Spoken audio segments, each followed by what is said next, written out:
Jabberwocky by Lewis Carroll. 'Twas brillig and the slithy toves did gyre and gimble in the wabe. All mimsy were the borogoves, and the mome raths outgrabe. Beware the Jabberwock, my son, the jaws that bite, the claws that catch. Beware the Jubjub bird, and shun the from his bandersnatch. He took his vorpal sword in hand, long time the mansome foe he sought. So rested he by the tumtum tree, and stood awhile in thought. And as in a fish thought he stood, the Jabberwock, with eyes of flame, came whiffling through the tulgey wood, and burbled as it came. 1, 2, and through, the vorpal blade went snicker-snack. He left it dead, and with its head he went galumphing back. And hast thou slain the Jabberwock? Come to my arms, my beamish boy. O frabjous day, callooh, callay, he chortled in his joy.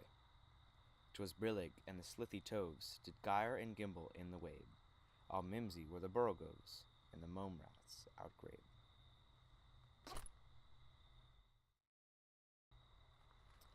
Okay, finally, Jesus Christ, that took like 16 tries, and these candles are dying, and that didn't work, and that didn't work. Hey class, so we're going to be analyzing the Jabberwocky by Lewis Carroll. And we're going to be using soapstone to analyze this. So, before we start breaking this stuff down, let's talk about what everything means in soapstone. So, the speaker is an adventurer. That's who is our narrator. He's fighting this beast, and it's basically him getting into the battle and then killing it. So that's our speaker. The occasion, I'm going to say that it's the Battle of the Jabberwocky. Just going to call this battle.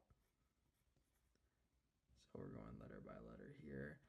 The speaker is the adventurer, and then the occasion is the battle. So the setting right now is we're fighting this beast. We're looking at the narrator's point of view, the adventurer's point of view, that it is a battle. Next are we're actually going to skip the A and P, the audience and purpose, and we're going to go down to the subject. And the subject is the Jabberwocky,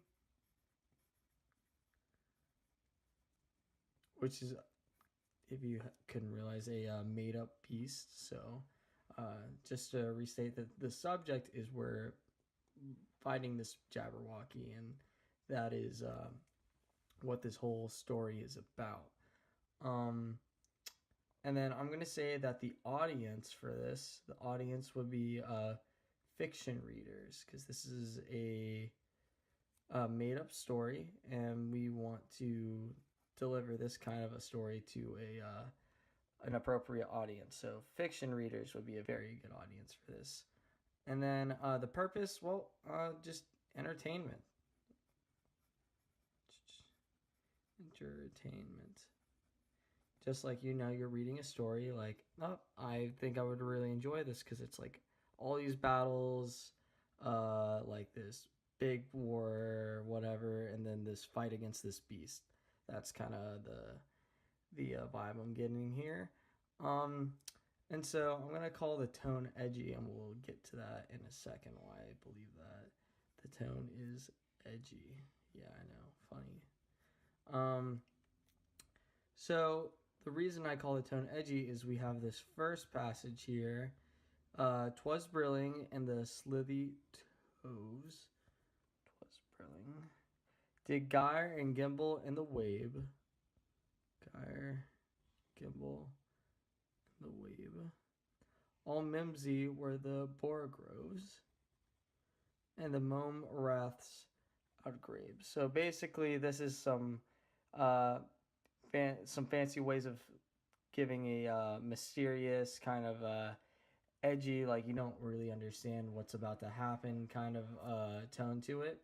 So these are all part of the context that give us the characteristics into this whole poem. And this is interesting because he takes this first passage and actually at the end he repeats it. So we're seeing some repetition here. Some rhetorical devices. Pretty nice. So we're seeing that here and here, and we'll talk about that in a second. Why that's repeated, that is. And beware the Jabberwock, my son, jaws that bite, the claws that catch. Beware the Jub bird and shun, the fruminous bucker snatch. So, this part right here is basically identifying and giving character to the Jabberwocky, whatever. So that's how we know that this is what the subject's about. The Jabberwocky is what we're talking about. It's this beast that bites, that has claws that catch. It's a bird, some sort of flying beast. So we know that this automatically tells us that there's this thing we're battling, which is the subject, and then it's fiction. So that is for the audience. All right, he took his vorpal sword in hand.